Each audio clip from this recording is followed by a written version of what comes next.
Hello, നമസ്കാരം. ഇന്ന് നമ്മൾ പരിചയപ്പെടാൻ പോകുന്ന ഒരു ഡീസൽ ഇരട്ടയ്ക്കയാണ്. ആ ഇരട്ടയ്ക്കയിൽ MA ലാമ്പും കത്തുന്നുണ്ട്, വണ്ടി തീരെ പുള്ളിങ് ഇല്ല, മൈലേജ് ഷോട്ട്. ഇതാണ് കംപ്ലൈൻറ്റ് കേട്ടോ. നമുക്കതെന്താണെന്ന് നോക്കാം. ആദ്യം ഈ വെഹിക്കിൾ സ്കാൻ ചെയ്യാം. സ്കാൻ ചെയ്തപ്പോൾ കിട്ടിയ കോഡാണ് കേട്ടോ അത്. P0001 high fuel volume regulator contact circuit എന്നാണ് കോഡ് കിട്ടിയിരിക്കുന്നത്. ആദ്യം മൾട്ടിമീറ്റർ എറർ ഉണ്ടോ എന്ന് നോക്കണം. അതൊന്ന് ബാറ്ററി ഒന്ന് വെച്ച് കണക്ട് ചെയ്ത് നോക്കാം കേട്ടോ. മൾട്ടിമീറ്റർ പ്രോപ്പറായിട്ട് വർക്ക് ആവുന്നുണ്ട് കേട്ടോ. അപ്പോൾ അതിനുശേഷം നമ്മൾ ആ ഫ്യൂൽ പമ്പിലെ ആ റെഗുലേറ്ററിൻ്റെ കപ്ലർ ഇതാണ് കാണുന്നത്. ആ കപ്ലർ ഒന്ന് ഊരിയ ശേഷം അതിൽ വോൾട്ടേജ് വരണ്ടോ എന്ന് നമ്മൾക്ക് ഫസ്റ്റായിട്ടൊന്ന് ചെക്ക് ചെയ്യണം. അപ്പോൾ നമ്മളതിൽ കണക്റ്റ് ചെയ്തു. അതിലൊരു 3 പിന്നാണ് കേട്ടോ വരിക. അതിൽ 2 പിന്നെ നമ്മൾ കണക്ട് ചെയ്തപ്പോൾ ബാറ്ററി വോൾട്ടേജ് വരുന്നുണ്ട്. 11.54 വരുന്നുണ്ട്. ഏകദേശം ബാറ്ററിൻ്റെ വോൾട്ടേജ് വരുന്നുണ്ട് കേട്ടോ. അപ്പോൾ നമ്മൾ കൺഫേം ചെയ്തു ഹൈ പ്രഷർ ഫ്യൂവൽ പമ്പാണ് കംപ്ലൈൻ്റ് ആയിട്ടുള്ളത്. അപ്പോൾ ഈ പാർട്ടിന് ഇത്തിരി വില കൂടുതലാണ് കേട്ടോ. ഈ വെഹിക്കിളിൻ്റെ കംപ്ലൈൻറ്റ് നമ്മൾ ഐഡൻറ്റിഫൈ ചെയ്തു കേട്ടോ. ഹൈ പ്രഷർ ഫ്യൂവൽ പമ്പാണ് കംപ്ലൈൻ്റ് ആയിരിക്കുന്നത്. ഈ പാർട്ടിന് ഇത്തിരി വില കൂടുതലാണ് കേട്ടോ. ഏകദേശം 41,000 സംതിങ് വില വരുന്നുണ്ട്. അപ്പോൾ ഇത്ര വിലപിടിപ്പുള്ളൊരു പാർട്ട് നമ്മൾ മാറ്റുമ്പോൾ നമ്മളൊന്ന് ഐഡൻറ്റിഫൈ ചെയ്യണം. അതായത് വേറൊരു പമ്പ് നമ്മൾ ഈ വെഹിക്കിളിൽ വെച്ചൊന്ന് സ്റ്റാർട്ട് ചെയ്തൊന്ന് ഓട്ടിച്ച് നോക്കണം കേട്ടോ. അപ്പോൾ നമ്മൾ ആ പ്രകാരം ഒന്ന് ചെയ്ത് നോക്കിയിട്ടുണ്ട്.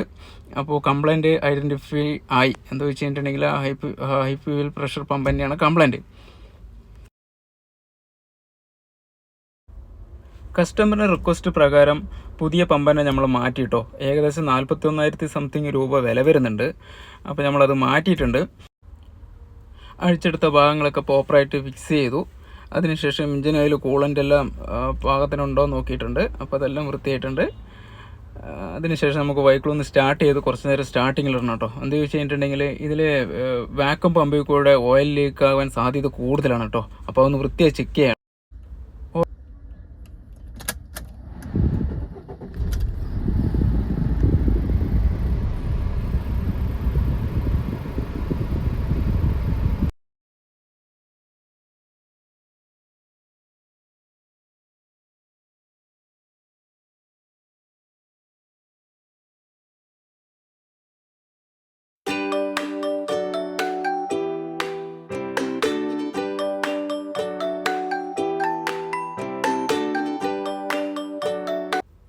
ഏകദേശം ഒരു 10-30 കിലോമീറ്റർ നമുക്ക് ഈ വാഹനം ഒന്ന് ഓടിച്ച് നോക്കാം കേട്ടോ.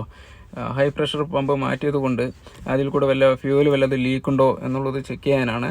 പിന്നെ കുറേ ദൂരം ഓടിയാലാണ് ഈ വാക്വം പമ്പിൽ കൂടെ ഓയിൽ ലീക്ക് ഉണ്ടോ എന്നുള്ളത് നമുക്ക് അറിയാൻ പറ്റുള്ളൂ. അപ്പോൾ ഒരു 10-30 കിലോമീറ്റർ ഓടിയ ശേഷം വീണ്ടും നമ്മൾ ആ അഴിച്ചെടുത്ത ഭാഗങ്ങളൊക്കെ ഒന്ന് ചെക്ക് ചെയ്യണം. ഓയിൽ ലീക്ക് കാര്യങ്ങൾ ഉണ്ടോ എന്നുള്ളത് നമ്മൾ ഉറപ്പ് വരുത്തിയ ശേഷമേ നമ്മൾക്ക് കസ്റ്റമർക്ക് ഈ വണ്ടി ഡെലിവറി ചെയ്യാൻ പറ്റുള്ളൂ കേട്ടോ.